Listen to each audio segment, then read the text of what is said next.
Dr. Alan Christianson here. This is a topic I love to give people clarity on. So many have what I call pill stress or pill distress.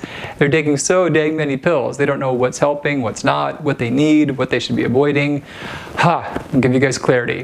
What should you take every day? What should you avoid every day? So starting step would be calcium.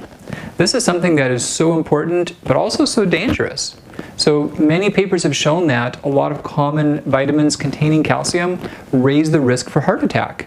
And at the same time, they actually do not lower the risk for bone fracture. They don't help the bones. Pretty wild. So an important thing is to take calcium in forms that are very soluble, that readily dissolve in water.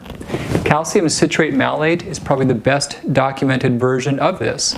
It's like the calcium found in plants.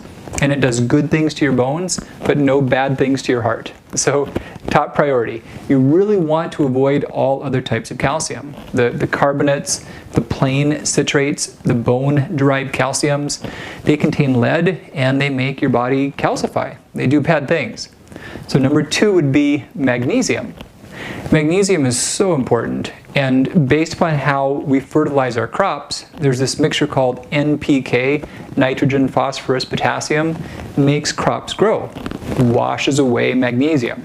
So even healthy, good organic foods are still fertilized, and they tend to be lower in magnesium than what our body's needs are. Many papers have shown that even by the most old-fashioned, outdated, weak standards, by the old weakest tests for magnesium, upwards of half of the people that end up being hospitalized for any reason are clinically low in magnesium. So it's a very important thing to get.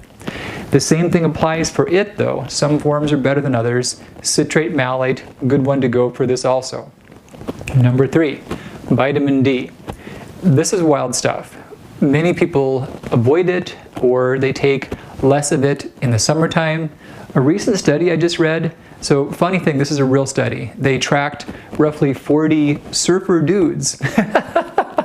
No kidding. So Hawaiian people surfing, but the twist on this was they were Caucasians. They were like light-skinned.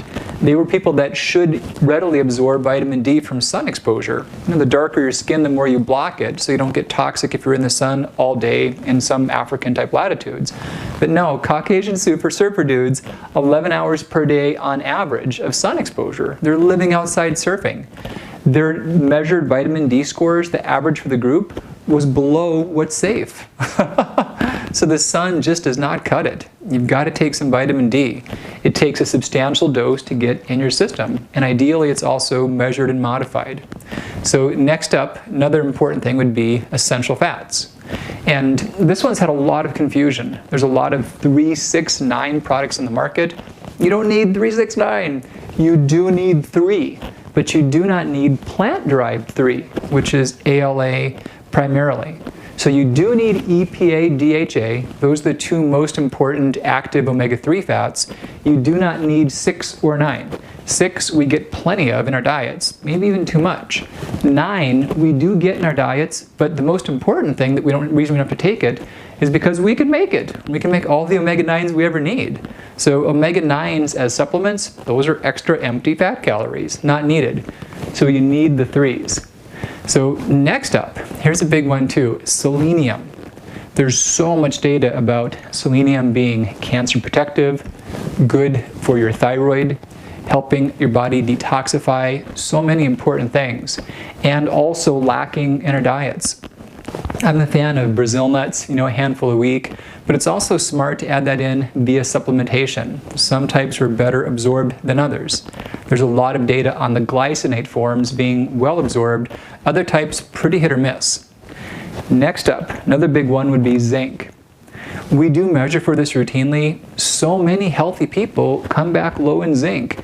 I saw that in myself recently and it blew me away. I'm eating clean and living right the best I know how, and that showed up low. So it's something that we do lose more of based upon just our genetic variability. Zinc is involved in over 300 important chemical reactions in our bodies. Making hormones, fixing our brain, fixing our connective tissues, getting waste out of us, so many things. Here's another big one after zinc. Oh, one last thing about zinc. also hard to absorb. Glycinate, chelate, wonderful type. Other types, pretty hit or miss, especially in combination with other nutrients. Have you heard of molybdenum before? A lot of us have not, but it's very critical.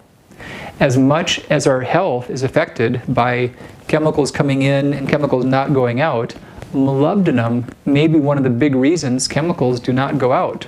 If you're ever sensitive to like sulfites or preservatives or whatnot, you may be lacking in molybdenum. It's also a big part of many allergies, and people are very commonly deficient in molybdenum. So that's a lot of pills.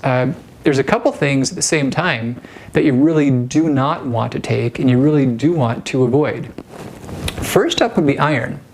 And this is funny because there are many cases in which iron is really good to take, but you really want to have some guidance and some feedback on that. If you are lacking it, it's very critically helpful. It's a wonderful thing for you. But it really doesn't work great when it's mixed inside of a multivitamin. So iron inside of a multivitamin, what that means is you will not absorb your zinc or your selenium or your calcium. They do not play well together. So just even taken at a separate point, at a separate pill, it can work. If you do not need iron, you should not take iron. As important as it is for those who lack it, it's just exactly that dangerous for those who do not lack it. So have some feedback on that. Routine supplementation, leave it out. Another one in the same category would be iodine. So funny thing, we need this. We need between about 1 to 300 micrograms.